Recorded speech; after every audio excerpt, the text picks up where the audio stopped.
Olá a todos, sejam bem-vindos ao De Olho no Mercado. Hoje é 3 de setembro de 2021, nós tivemos aí o pregão de sexta-feira para fechar a semana, né? Uma semana aí baixista, né? Nós tivemos aí o pregão de sexta, quinta, quarta, terça e segunda-feira. Todos os pregões, o mini índice ele caiu, né? Ele esteve em queda em todos os pregões. No gráfico diário, a gente vê que o ADX, que já estava a 45, agora já tem 47, e ele inclinou, virou para cima, né? A tendência de baixa, tudo indica que ela vai aumentar sua força ainda mais, né? E ela já está assim absurdamente forte. E o DI- nem chegou a tocar o DI+, o DI- já está subindo. Nos 60 minutos também temos aí movimento de queda. A nossa projeção de FIBO foi a primeira de ontem no gráfico de 60 minutos, foi aqui, né? 116.900. A segunda foi na região de 116.000, tá? Beliscou, deu uma beliscada lá no segundo alvo de Fibonacci desse pivô aqui, né? Tá? Desse pivô de baixa formado nos 60 minutos, tá?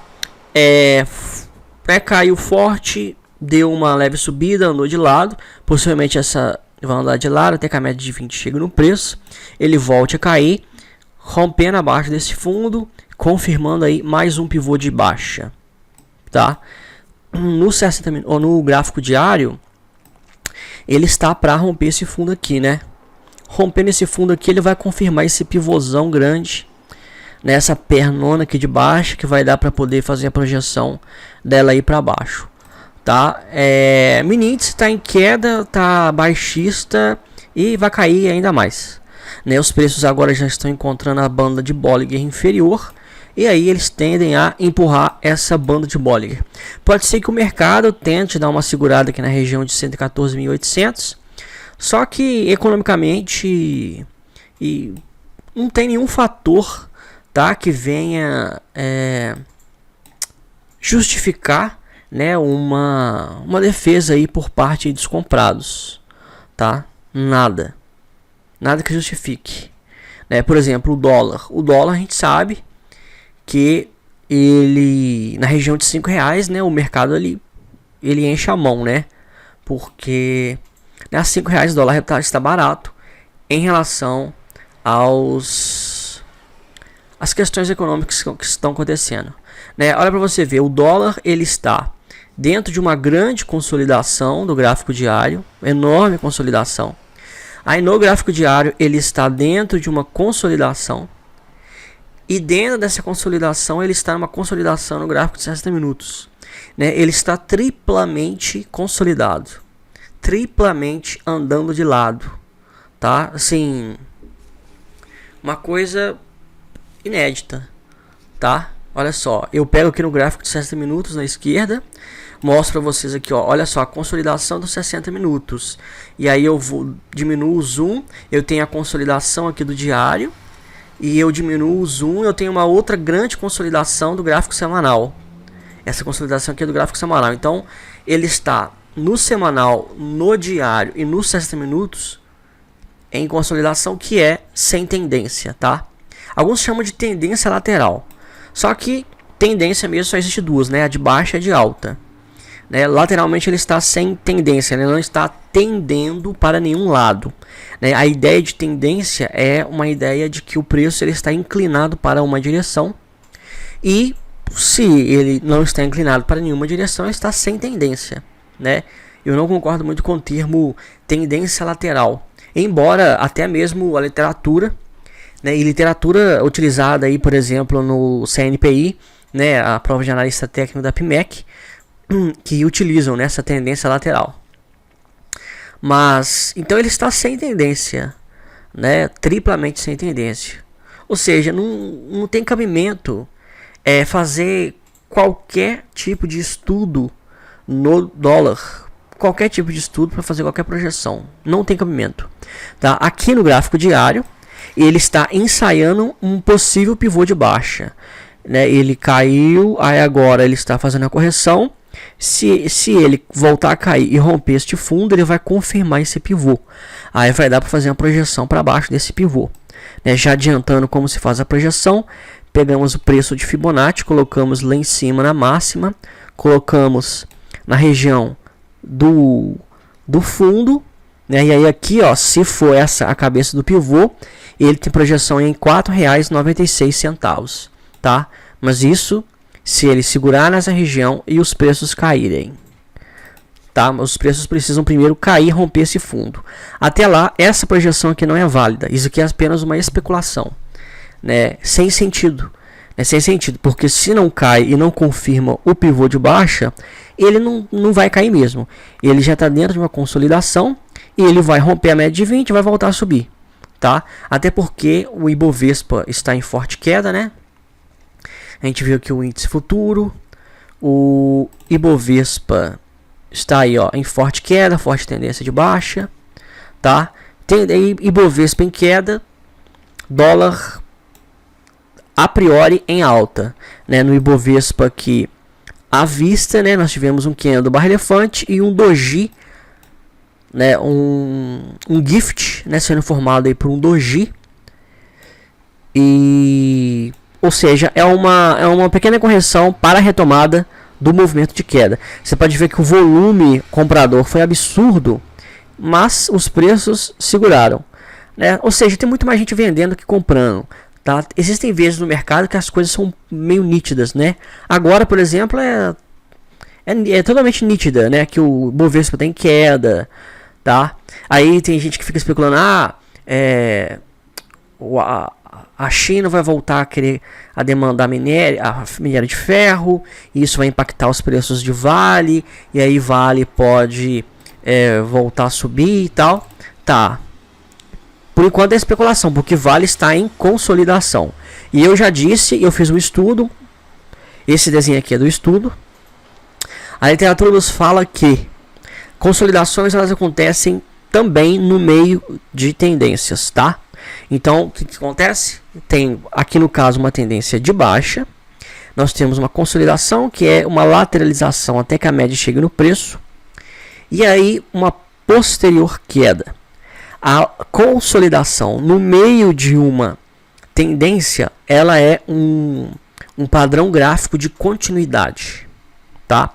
E aí a literatura também nos fala que é possível você pegar a perna da tendência. Esse traço aqui é o tamanho dessa perna aqui, e você projetar depois da consolidação. Então eu mostrei no estudo que Vale, eu já ia falar Petrobras, Vale vai buscar os R$78, tá? Depois que romper abaixo dessa consolidação. Você pode ver, olha só, DI menos acima de DI mais, ADX aí na casa 31, ADX está muito forte, né? Eles estão lateralizando até bater na média de 20 e voltar a cair. Então, assim, Vale é o papel que mais tem peso no Ibovespa, está em forte, está no meio, está fazendo uma consolidação, que é um padrão de continuidade da tendência de baixa, está com forte tendência de baixa. Se a DX estivesse abaixo de 30, se DI menos estivesse encontrando com DI mais, aí a gente poderia pensar, né, se ia romper, não ia romper e tal, só que não. A tendência está muito forte. Vamos dar uma olhada em Petrobras. Petrobras também, né, tá um chove no molha, né? Petrobras, olha só, faz uma perna de alta e aí confirmou o pivô aqui, mas aí ele não se sustenta, cai e aí rompe abaixo da média de 20. Rompendo abaixo da média de 20, acabou, tá? Nós não temos aí tendência de alta, porque é o seguinte, um padrão de altista, né, um padrão aí de tendência de alta, é a chamada bandeirinha de alta. A bandeirinha de alta, ela acontece o seguinte, os preços eles sobem, tá? E aí eles caem até a média. A bandeirinha de alta, ela é uma espécie, ela é inclinada para baixo, tá? E a bandeirinha de alta é inclinada para de baixo, aliás, é inclinada para cima. Então, isso daqui, ó, é uma bandeirinha de alta. A bandeira é um padrão altista. Ela é inclinada para baixo. Os preços caem eles seguram na média e voltam a subir. Muita gente opera bandeirinha, tá? Como que você opera a bandeirinha? Você marca ela, e aí se os preços romperem a bandeira, você entra comprado, com stop lá embaixo, lá no fundo, tá? E alvo aí onde você quiser. Então, o que acontece? A bandeira é um padrão de alta, mas para formar a bandeira, os preços precisam segurar na média de 20 períodos, tá? Então aqui na Petrobras, eu tô ótimo hoje, né? Aqui em Petrobras, a priori, que ele formou a priori uma bandeira de alta, né? Você poderia tacar aqui o desenho, tacar aqui, a priori uma bandeira de alta. Se ele tivesse rompido a bandeira, poderia entrar comprado. O que aconteceu? Ele não segurou na média de 20. Então, se ele não segurou na média de 20 períodos ou na de 21, é válido também você usar de 21 períodos. Tá? Se ele não segurou na média, ele caiu abaixo da média, a bandeira, o padrão de bandeira está desconfigurado. Tá? Desconfigurado. Aí agora, qual que é o padrão que se espera? Ele faça uma bandeira de baixa. Como que é a bandeira de baixa? Ele tem que parar de cair. Aí ele sobe até a média. Vamos supor, né, que ele vai subir aqui. Aí ele sobe até a média e cai, rompendo aí esse padrão, né, formando essa bandeirinha, tá? E aí para cima é uma bandeira de baixa, para baixo é uma bandeira de alta. Então aqui, ó, ele havia formado essa bandeira e subiu, né? Confirmou a bandeira e tal, subiu, beleza. Mas ele não se sustentou, voltou a cair. Para quem conhece de candlesticks, sabe que nós temos aqui, ó, um candle de reversão, tá? No fundo, quando nós temos uma figura como esta, só que em regiões de fundo, ela é chamada de martelo invertido, este candle. Quando é em regiões de topo, é chamado de Doji Star, estrela. E aí, no caso, isso aqui é uma estrela cadente, né? Você pode ver que tem o pavio na parte superior dá, né, uma noção assim, é semelhante, né? A figura gráfica é semelhante como se fosse um cometa, né, caindo, né? Então, esse aqui é uma estrela cadente, é um padrão não, candle, né? O padrão, ele é um conjunto de candles. Esse aqui é apenas um candlestick. E esse candle é um candle aí de reversão, né? Então é o seguinte, formou esse candle barra elefante. Este candle barra elefante, ele estava afastado. O ideal, o candle barra elefante que você tem altista, como este, né, de alta, que você tem que comprar, é o formado acima da média de 20 períodos. Porque acima da média de 20 períodos é o candle barra elefante de ignição. Este candle aqui é um candle barra elefante de exaustão, tá? Quando os preços chegam no movimento de exaustão, eles tendem a subir forte, perder o fôlego e cair, tá? Olha só, aqui, ó, aqui no pregão do dia, vamos ver, dia 6/7, nós tivemos um pregão aí que o Petrobras formou um candle barra elefante baixista de ignição, tá? Você pode ver, olha só, ele caiu, ele fez um pullback e aí ele retomou a queda. Vamos fazer a projeção aqui, ó. Você pode pegar o próprio candle e fazer a projeção dele. Não atingiu 2 vezes o tamanho do candle, mas atingiu 100%. Vamos clicar 2 vezes aqui na ferramenta, propriedades, linha de objetivo 1, aplicar, ok. Né, você entraria vendido em 26,07 e compraria em 25,06, ganhando aí R$1,01 em cada ação, 3,87% de lucro nesta venda, tá? Lembrando que para você fazer uma venda no swing trade, você tem que alugar o papel, tá? Então é isso, né? O Petrobras, olha só, estava a priori em tendência de alta, pelo menos formando a perna de alta, agora caiu abaixo da média de 20, não tem nem o que falar, tá? Não tem nem o que falar. Não existe padrão altista, pelo contrário, agora nós esperamos um padrão baixista, a famosa bandeirinha de baixo aqui. Então ele sobe, se ele bater nas médias, não subir acima das médias, e ele bater, e aí ele voltar a cair, confirmar essa bandeirinha, ele vai buscar aí, no mínimo a média móvel aritmética de 200 períodos, essa média verde, tá?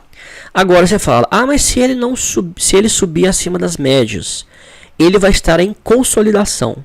Ele vai entrar em consolidação.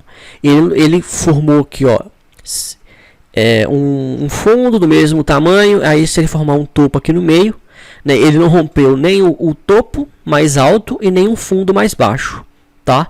Então ele vai começar uma consolidação. A gente preenche com um retângulo toda essa região e espera os preços saírem dessa região. Então, se Petrobras não cair, ele vai andar de lado. Ou seja, subir, não tem projeção de subir. Logo, né, você vai contar que o Ibovespa vai virar? Vai subir? Não. Né, Petrobras é o segundo papel que tem mais importância no índice Ibovespa e ele está em queda. Tá? Vamos lá para os bancos. Os bancos, o setor bancário é o setor que mais tem peso no Ibovespa, né? Itaúsa está andando de lado, né? Esse aqui é ITSA4, o Itaúsa está em consolidação. Antes deu uma leve queda. Se essa queda for válida, essa consolidação vai ter uma nova queda após essa consolidação. Tá?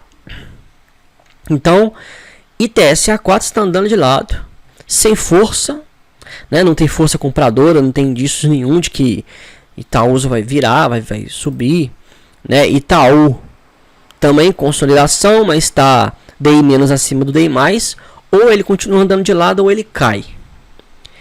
BBDC4 baixista, candle barra elefante de ignição em BBDC4, gift, candle de correção, tá? Setup barra elefante, setup do gift, rompeu a mínima deste candle aqui na próxima semana, é venda em BBDC4, tá? Vamos lá, BBDC4, Ambev também não tá, em consolidação. Olha, hoje, só para fechar aqui o nosso vídeo, eu andei, esses papéis aqui, ó, que estão na minha esquerda, eu coloco aqui, ó, na minha aba DT. São esses papéis aqui que eu olho oportunidades de day trade, que eu faço estudos aí de day trade de ações, tá? Quem é assinante da Grafistas recebe aí os estudos. E aí eu olhei todos os papéis, é o seguinte, tá tudo caindo. Se não tá caindo, tá andando de lado. Quando eu acabei de olhar, eu até ia escrever isso, mas acabei não escrevendo. Que eu ia falar o seguinte, olha, a bolsa está derretendo, né? A bolsa de valores está derretendo, os preços estão caindo, tá? Das ações assim em geral. Então, não é momento de compra, né? É momento de venda, tá? Ou você fica de fora, ou você opera vendido. Se você puder e souber operar vendido, né? Eu li aí uns 3 artigos no mínimo de economistas, e assim, eles analisando, chovendo no molhado, né? Analisando coisas assim, que quem acompanha o mercado financeiro, o mercado financeiro tem coisa que não exige muito intelecto não, né? Sabe, não exige, é coisa óbvia, você bate o olho na notícia, você vê a notícia, você pode chegar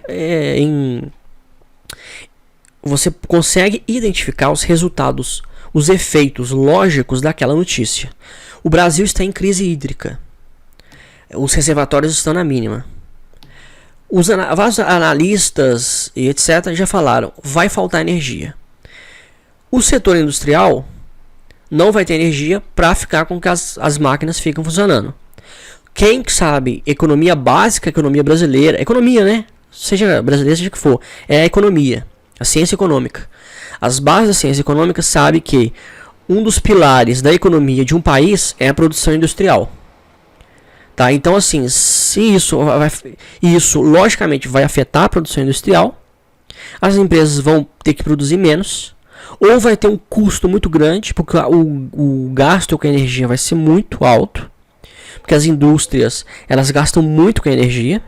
Se você você abre uma fábrica, eu já participei de processos assim de regularização disso, tá? De sistema elétrico para indústrias. Eu já participei. E eu sei que são solicitados transformadores, né, específicos para a empresa. É necessário que a empresa faça um projeto elétrico, né, do sistema lá de fornecimento de energia, né?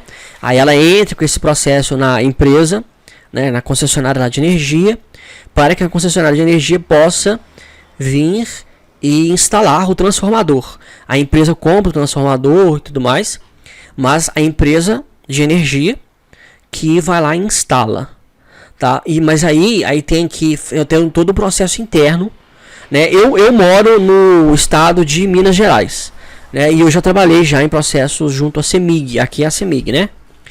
E aí a CEMIG ela tem que regularizar, e aí a empresa, a fábrica, ela é considerada a tarifa, né? A bandeirinha, né, dela, né, se é bandeira A, bandeira B, o nível de consumo que vai ter e tudo mais. Então assim, aí tem um contrato, são contratos enormes, cheio de termos técnicos lá e tudo mais. Então assim, você vai montar uma fábrica, uma indústria, você não faz igual as pessoas, né? Você vai lá, liga um padrão lá na rede. Não, você tem que ter um fornecimento para você. E aí os engenheiros da empresa, né, no caso aqui é da CEMIG, eles têm que analisar a rede, se a rede comporta, se existe uma rede trifásica que chega até a sua fábrica e por aí vai. Por isso que as cidades bem planejadas, elas têm um polo industrial, né?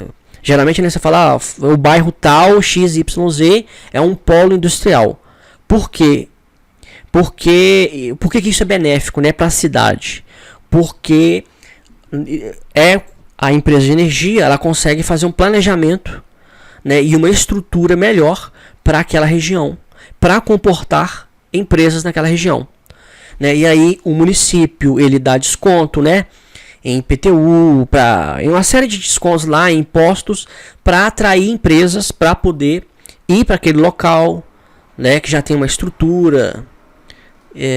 Então assim, por que eu estou dizendo tudo isso? Mostrando para você que energia elétrica é uma coisa assim essencial, tá, para a indústria, né? Obviamente é essencial, mas pode parecer uma coisa óbvia isso que eu estou falando, só que grandes empresas, se os caras fossem visionários, se as pessoas, né, os dirigentes, eles pensassem, né, utilizassem os neurônios que eles têm, eles se transformariam eles iam construir sistemas de energia autossustentáveis. É o que, por exemplo, a Amazon está fazendo nos Estados Unidos, né? Não é à toa que o Jeff Bezos é o homem mais rico do mundo, né? Ou seja, o cara pensa. Eles estão colocando painéis solares, e a Amazon ela não vai precisar de 1 kW, que seja o que for, de qualquer empresa do governo. Então ela vai ser autossustentável. E é engraçado, né, pra você ver como é que não falando em termos de políticas, mas falando da pessoa, tá? Porque eu sou apartidário, mas aquele cara que foi candidato à presidência, o Enéas Carneiro, que muita gente erroneamente associa ele ao atual presidente, mas não tem muita coisa que não tem nada a ver, né? Não é porque ele era deputado e colega lá do atual presidente que ele era a favor, junto não era.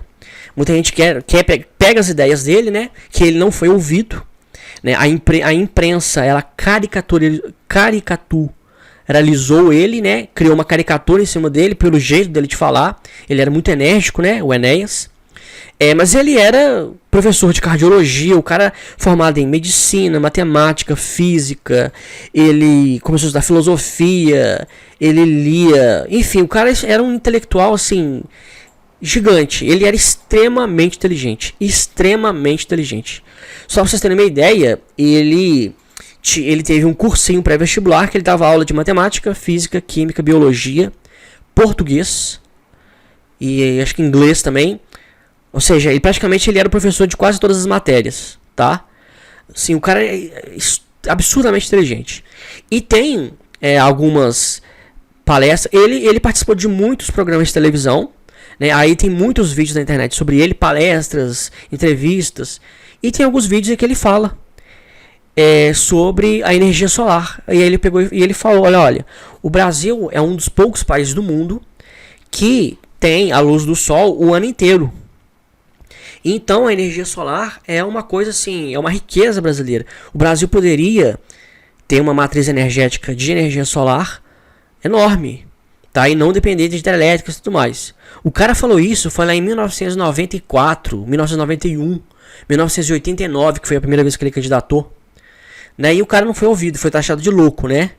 E aí você vê que, né, os loucos eram os outros e não ele, né? O que ele falava lá em 89, hoje, né, já fazia sentido, mas as pessoas não tinham noção disso e hoje faz sentido. Então, assim, se empresas grandes como Vale, por exemplo, né, a Vale tem, as minas dela são enormes e tal.